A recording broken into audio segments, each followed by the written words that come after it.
प्यारे दोस्तों, सुनिए एक नई कहानी।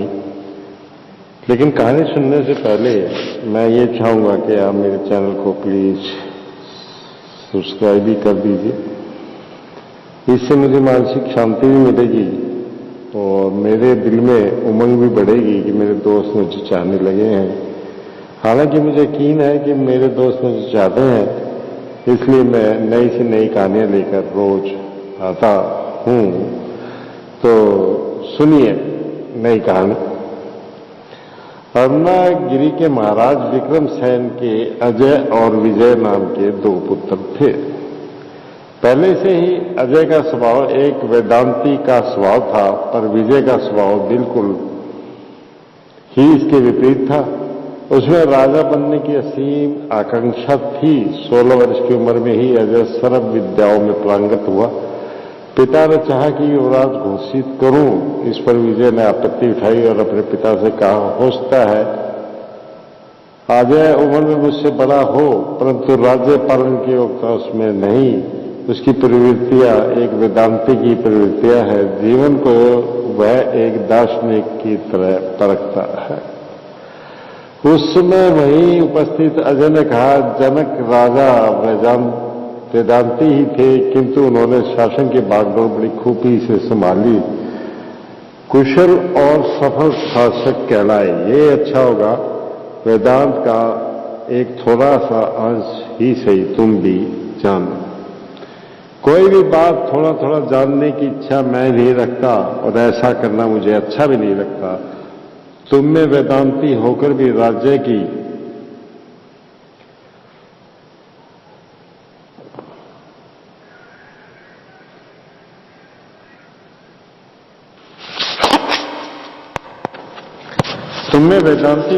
राज्य की आकांक्षा जीवित है। अब तुम भी कहो कि इस आकांक्षा के होते हुए तुम कैसे वेदांती का दम भरते हो। विजय ने बड़ी निष्ठुरता से अजय से कहा। इस पर अजय हंसकर बोला और कहा, क्या कभी मैंने ये दम भरा है कि मैं वेदांती हूं? तुम ही ने मुझे वेदांती कहा और तुम ही कह रहे हो कि मैं वेदांती हूं ही नहीं। तुम तो कह रहे हो कि मुझमें राज्य की आकांक्षा है। पिताश्री मुझे ये राज बनाना चाहते हैं, इसमें तुम रुकावट क्यों डाल रहे हो?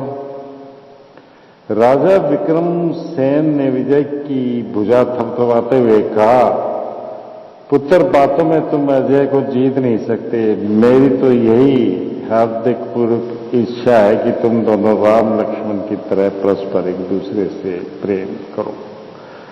राज्य की आकांक्षा तुम्हारे लिए उचित नहीं है, क्योंकि बड़े का राजा होना न्याय संगत व विधिवत है, सदा से चला आता हुआ है और संप्रदाय भी है।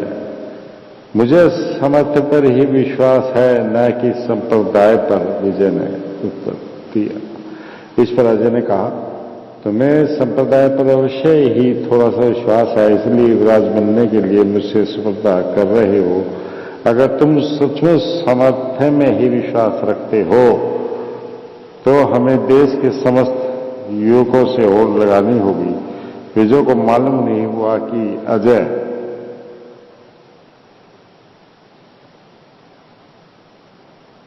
के इस सवाल का क्या जवाब देना है। उसका चेहरा एकदम फीका पड़ गया। अजय ने भाई की पीठ थपथपाई और कहा,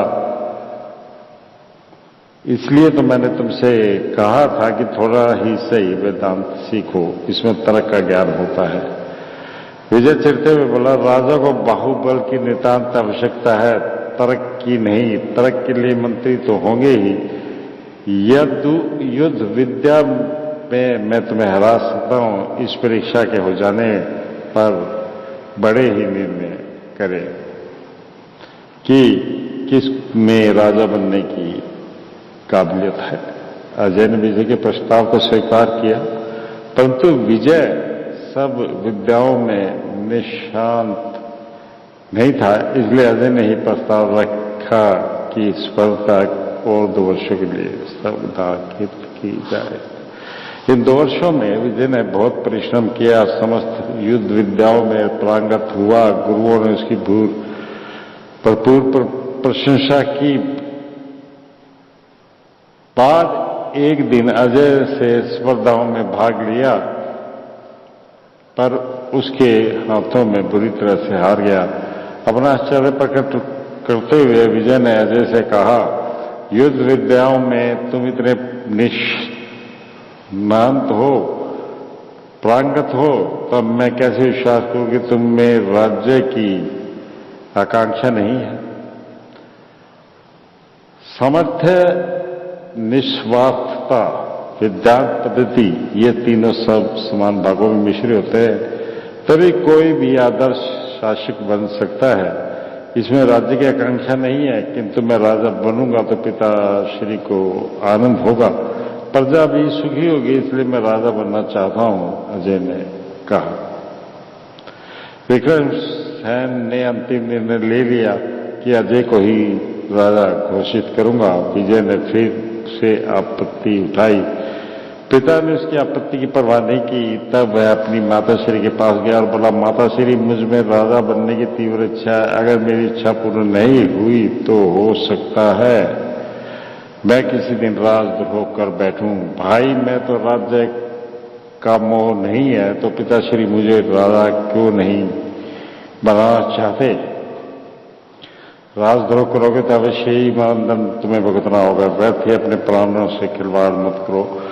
2 भाइयों में जो अगर होता है उससे ही राजा बनने की योग्यता होती है। महारानी ने यूं कहकर उसे समझाने का प्रयत्न किया, परंतु विजय ने तो हट किया। ऐसा कभी नहीं होगा। अब सेना में बहुत से लोग मेरे पक्ष में हैं। सेनापति संदिग्ध अवस्था में है, उसका मन डावाडोल हो रहा है। कितने ही मित्र मुझे बहुत चाहते हैं। अगर मैं राजद्रोह में तुल गया तो निसंदेह मैं राजा बनूंगा। भैया हारेंगे और उन्हें जंगलों में जाना पड़ेगा। बेटे की इन बातों से वह घबरा गई और अपने पति को बुलाकर पूरा बता दिया। विक्रमसेन को जब मालूम हुआ कि उसका बेटा सिंहासन पर आसीन होने के लिए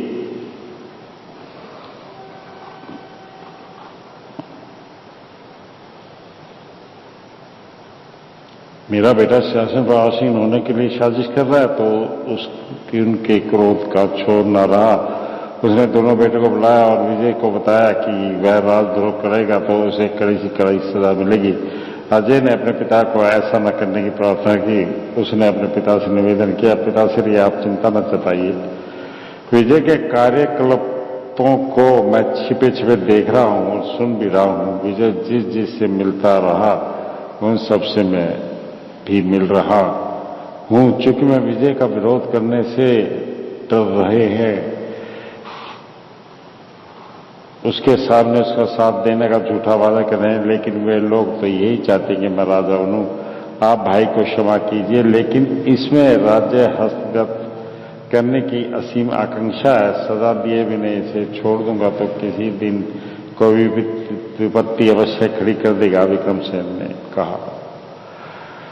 उत्तर में अजय ने कहा, मुझे सचमुच राज्य की आकांक्षा नहीं है। आप विजय को राजा बनाइए और 1 वर्ष तक उसे राज्य का भार संभालने का अवकाश दीजिए। प्रजा उसका शासन स्वीकार करेगी तो उसे ही राजा बना सकते हैं। तब मैं आनंद से जंगल चला जाऊंगा और तपस्या करूंगा। अनिच्छापूर्वक ही विक्रमसेन ने ऐसा करने के लिए अपनी स्वीकृति दी। विजय ने 1 साल तक शासन सुचारू और सुव्यवस्थित रूप से चलाया किया और काफी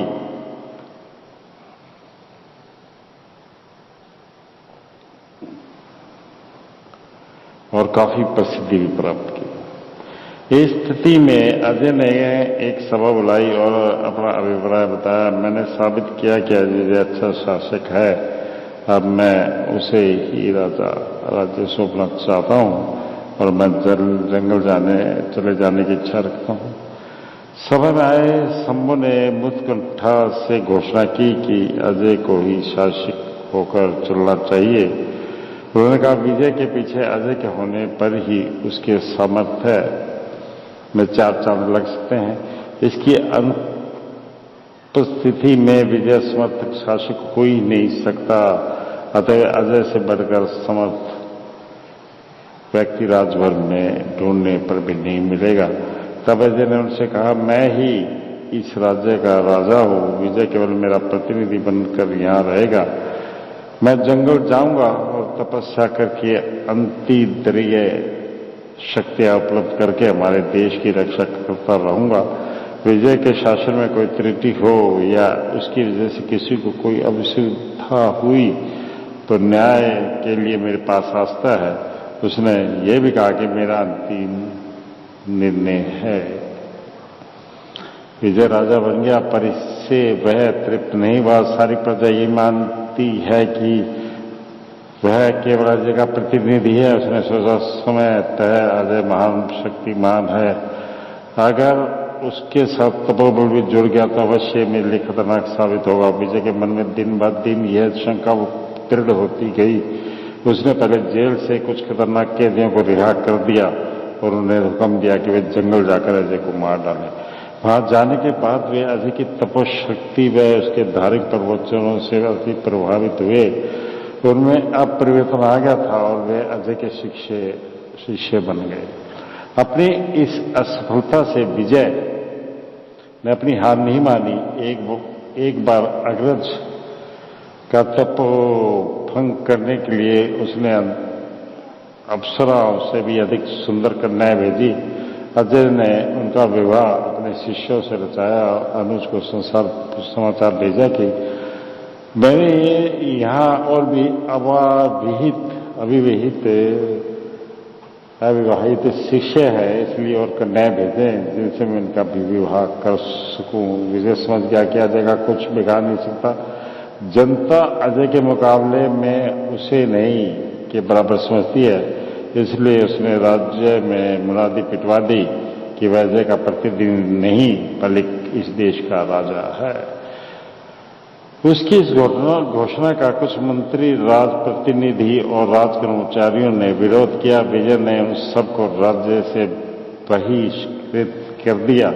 वह सब जंगल में अजय के पास चले गए। अजय ने उनसे कहा, मैं विजय के राज शासन में हस्तक्षेप नहीं करूंगा। अगर आप लोग उसकी शासन पद्धति से सहमत नहीं हो तो आप लोग यहीं रह सकते हैं। धीरे धीरे विजय का शासन अत्याचारी होता गया, इसलिए राज्य छोड़कर जंगल जाने वालों की संख्या में वृद्धि होती गई। अजय ने उन सबको आश्रय दिया। इतनी बड़ी संख्या में आए लोगों की देखभाल करना कोई मामूली बात नहीं थी। अजय ने अपनी तपोशक्ति से एक अमोघ वट वृक्ष की सृष्टि की, जिसके द्वारा वह चाहे उसे मिल जाए। एक दिन विजय कुछ सैनिकों को लेकर जंगल में अग्रज के पास आया और बोला, यहां तुम अपराधियों का आश्रय दे रहे हो, तुम पर राजद्रोह का आरोप लगाया जा रहा है। इस आरोप का तुम क्या उत्तर देते हो? अनुज के इस आरोप पर अजय बहुत ही क्रोधित हुआ और बोला, मैं ही देश का राजा हूं, मुझे तुम्हारे नपड़ आरोपों का उत्तर देने की कोई आवश्यकता नहीं है। तुम तत्क्षण ही राज्य छोड़कर चले जाओ। विजय ने अपने सैनिक बल से अजय और उसके आश्रित लोगों को कैद करना चाहा।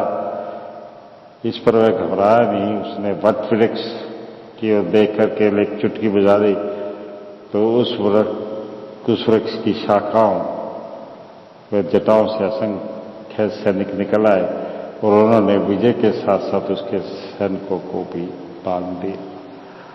तब अजय ने बड़े आनंद से सिर उठाया और आज्ञा दी, ये विजय देशद्रोही है, इसे देश की सरहद से पार छोड़कर आओ।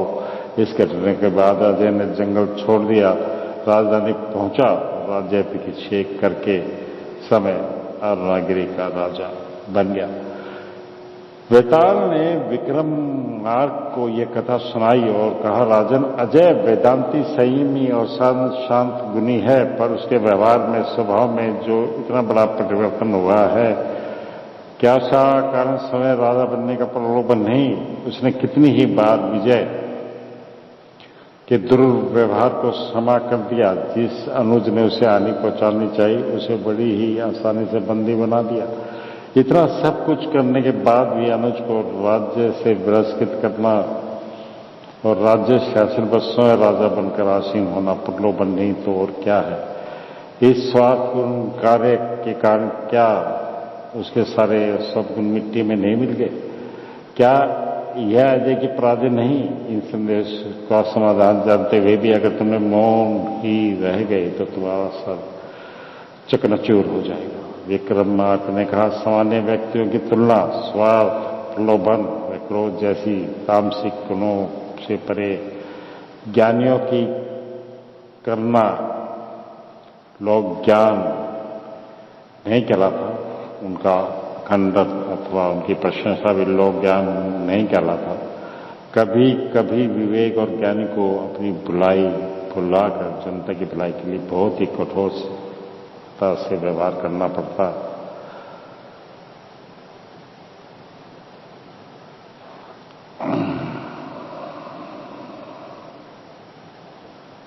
जनता की भलाई के लिए बहुत ही कठोरता से व्यवहार करना पड़ता है।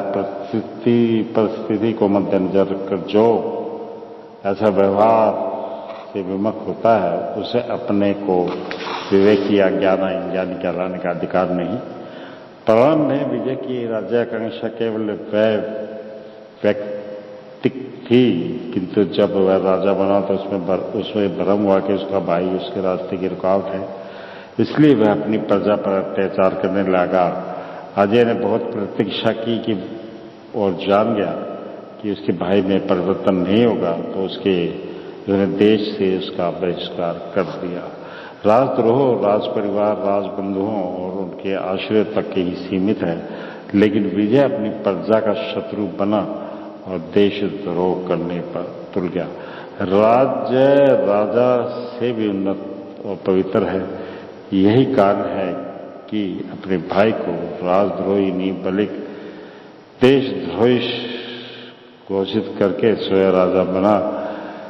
इस तरह राजा का मौन भंग हो गया। तक्षण ही बता सबके साथ अदृश्य हो गया और पेड़ पर जा बैठा।